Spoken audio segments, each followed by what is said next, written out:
Aditya Degree Colleges, leading companies లో 10,000 plus placements with 13.5 lakhs highest package.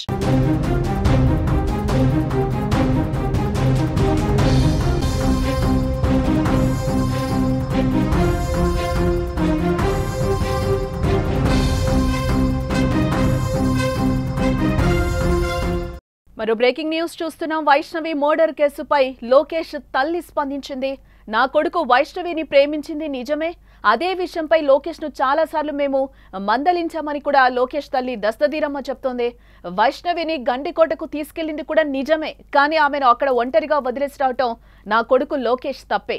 వైష్ణవిని Lokesh ప్రాణంగా ప్రేమించాడు, అలాంటిది దారుణంగా ఎలా హత్య చేస్తాడు అంటూ కూడా లోకేష్ తల్లి దస్తదీరమ్మ అంటున్నారు. నా కొడుకు నిజంగా తప్పు చేస్తే ఏ శిక్ష అయినా విధించండి, దానికి సిద్ధం కూడా అంటూ కూడా లోకేష్ తల్లి చెప్తున్న పరిస్థితులు కనిపిస్తున్నాయి.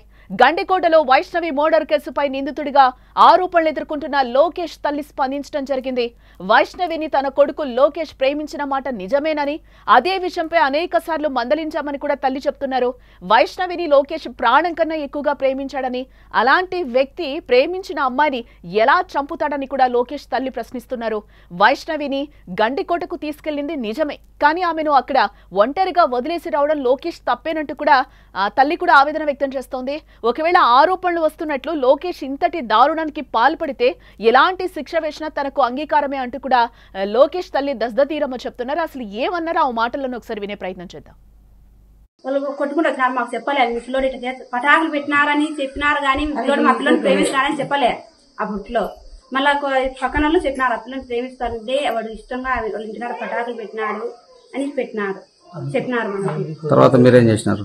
మా పిల్లోని మేము కొట్టుకున్నాం. అట్లా నైనా పెట్టొద్దు, అట్లా ఇదాన పోయి వాళ్ళ ఇళ్ళకాడ పటాకులు పెట్టొద్దు మనము అని మేము అడిచి మా పిల్లోని మేము కొట్టినాం. వాళ్ళు కొట్టినది మా పిల్లోడు మాకు వచ్చి చెప్పలే. కొట్టినారు మా పిల్లోని దావన పట్టుకొని ఏంటికి నాకు పటాకులు పెట్టినారని. నిన్న గండికోటకు పోతున్నారని నిన్న వచ్చింది సార్. మాకు గండికోటకు పోయేది నాకు తెలియదు. మా పిల్లలకు బాగాలేక మేము హాస్పిటల్లో ఉన్నాము. హాస్పిటల్లో ఉన్నాక సాయంత్రంగా నాకు తెలిసింది మా పిల్లోడు ఇట్లా పని లేడని. అంతవరకు నాకు తెలియదు. పిల్లోడు పిలుచుకుపోయడం అయితే నిజమే, వాడు పిలుచుకురాని తప్పు అయింది మా పిల్లోని. అది నాకు తెలియదు సార్. మా పిల్లోడు పిలుచు కాకుండా వచ్చింది తప్పే. పిలుచుకో తింటే ఇంత సమస్య ఉండకూడదు. నా కొడుకు తప్పు చేసి నేను మీరు ఏదైనా చేసేయండి మా పిల్లోని. ఎస్, లోకేష్ తల్లి దస్తదీరమ్మ మాటలైతే వింటున్నాం మనం. మాకు నిన్ననే తెలిసింది వైష్ణవిని ప్రేమించడం నిజమే, వాళ్ళు గండికోటకు వెళ్ళడం కూడా నిజమే. మాకు నిన్నే తెలిసింది, మా అమ్మాయికి బాగాలేకపోతే మేము హాస్పిటల్కి వెళ్ళడం జరిగింది.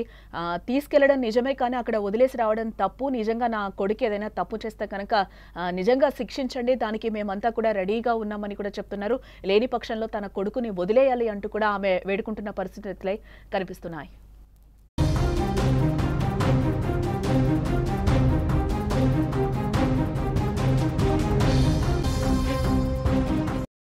ప్రియుడు చంపలేదు, ఆత్మహత్య జరగలేదు, మరి మైనర్ బాలిక ఎలా చనిపోయింది?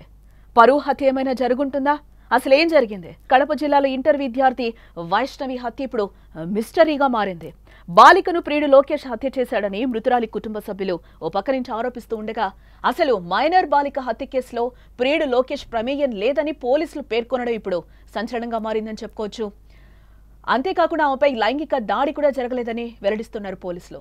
గండికోటను పరిశీలించిన ఎస్పీ, డీఐజీ కీలక ఆధారాలను ఇప్పటికే వాళ్లు సేకరించడం జరిగింది. అన్ని కోణాల్లో దర్యాప్తునైతే ముమ్మరం చేస్తున్నారు. సోమవారం ఉదయం 8:30 బాలికని గండికోటకు తీసుకెళ్లిన ప్రియుడు లోకేష్ 10:40 ఒక్కడే వెనక్కి వెళ్లిపోయాడు. బాలిక కాలేజ్కి వెళ్లలేదనే విషయం ఇంట్లో తెలిసిందని భయపడి తనను అక్కడే వదిలేసి లోకేష్ వెళ్లిపోయినట్లుగా పోలీసులు కూడా వెల్లడించారు. ఆ తర్వాత గండికోటకు బాలిక అన్న సురేంద్ర వెళ్లినట్లుగా కూడా గుర్తించడం జరిగింది. ఆ తర్వాత ఏం జరిగిందనేదే ఇక్కడ తెలియాల్సింది.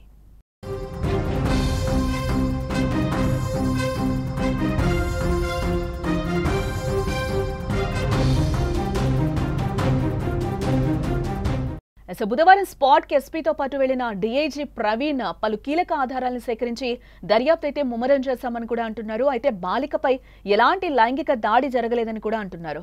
బాలిక శరీరంపై దుస్తులు లేకుండా పడి ఉండడం వల్ల అఘాయిత్యం జరిగిందని అందరూ భావించారని, అయితే అలాంటిది ఏం జరగలేదని కూడా పోలీసులు అంటున్నారు.